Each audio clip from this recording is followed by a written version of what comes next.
This video is for Windows users primarily, especially those who have been having trouble with the API exercises in this module.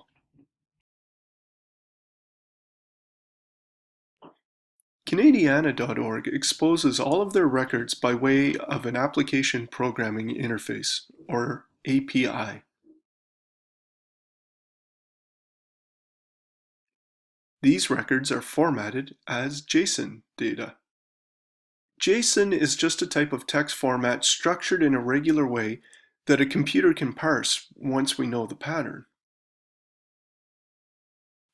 That's why if you add &fmt equals JSON at the end of your search results in your browser, you get not a web page, but a page of text. We want to grab that text automagically.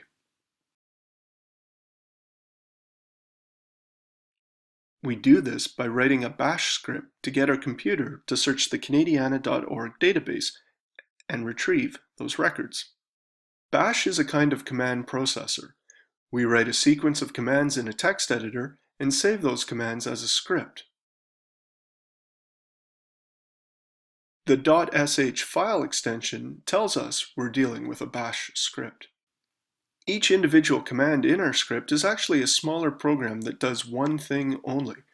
For instance, some commands are for downloading information, others are for finding and replacing text. Windows does not include these commands in its operating system. We have to add them ourselves, and then tell Windows where to find them. This is called adding to the path environment variable. When this works, it means that you can type the command at the command prompt or use it in a script, and Windows will know what to do.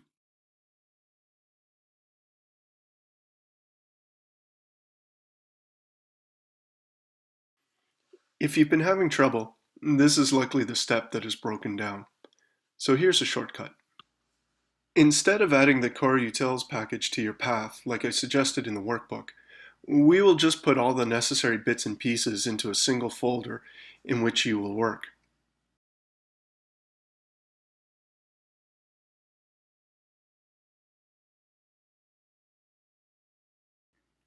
You can get everything you need by unzipping the file I provided. Download and unzip it now to an easy-to-find folder.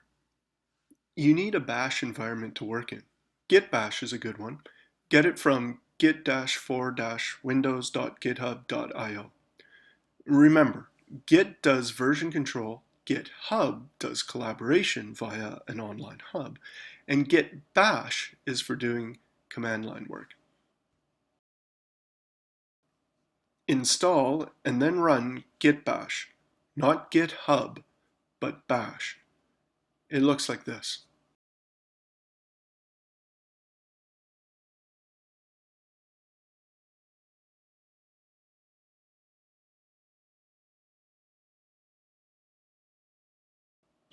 You can navigate in git bash with a few basic commands. pwd prints the working directory.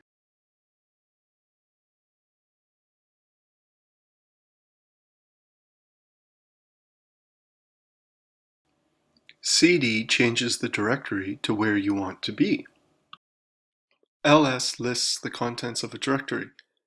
Now, using those commands, navigate to where you unzip the folder you downloaded earlier.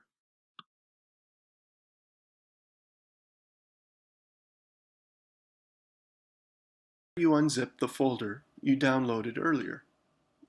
When you get there, use ls to make sure you're in the right spot. Of those files, JQ, sec, and split are smaller programs that we use in our script. The .dll files are components you need for these smaller programs to work. The two .sh files are our scripts. Because these files are all in the same directory, if you typed canadiana.sh at the prompt in git bash right now, the script would work. If you move them somewhere else, the script will break. Before you run the script, open canadiana.sh in your text editor. Look carefully at lines 14 and 25. These are your search parameters being passed to canadiana.org. Right now, your search looks for variations on Montenegro between 1914 and 1918. Do you see how you would change those two lines to search for something else? You could do a search at Canadiana.org and copy the search string from the browser's address bar into your script. Don't do that right now. You can try it later. When you do, make sure to remember to add the fmt equals JSON at the end when you copy it into your script. For now, just type canadiana.sh at the git bash prompt. Your script starts by pinging canadiana.org with your search request to figure out how many pages of results there are. It stores that information as a variable and then begins downloading your individual results. Each time it gets to the end of a page, it updates the search URL with a new page number and downloads the new information. Each result is passed into a single file, output.txt. When the script finishes, open output.txt in your text editor. There's a lot of metadata for each entry, which can be quite interesting or useful, but a single file for all our results is not the most workable object. What we want to do is to copy the information back out of output.txt into individual text files that we can work with. This is what splittthingsup.sh does. It uses the sed command, stream editor, to find the UKIM number for each result and then passes that information to the split command to write it into a new file. If you Google for sed patterns, you can figure out other ways of splitting the information that could be useful for you. For now, just type splittthingsup.sh at the git bash prompt. Nothing much seems to happen, and then the prompt reappears. This means that the script ran successfully. In Window Explorer, go to the folder.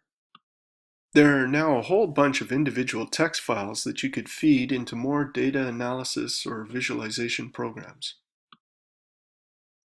So feel free to try again, but this time change your search patterns in the Canadiana.sh script to something more useful or interesting to you. Save the script with a new name. Also, try altering the sed pattern in the second script. Remember, you learn more from breaking things than from when things work correctly the first time. In the Canadiana.sh script to something more useful or interesting to you. Also, try altering the sed pattern in the second script. Remember, you learn more from breaking things than from when things work correctly the first time.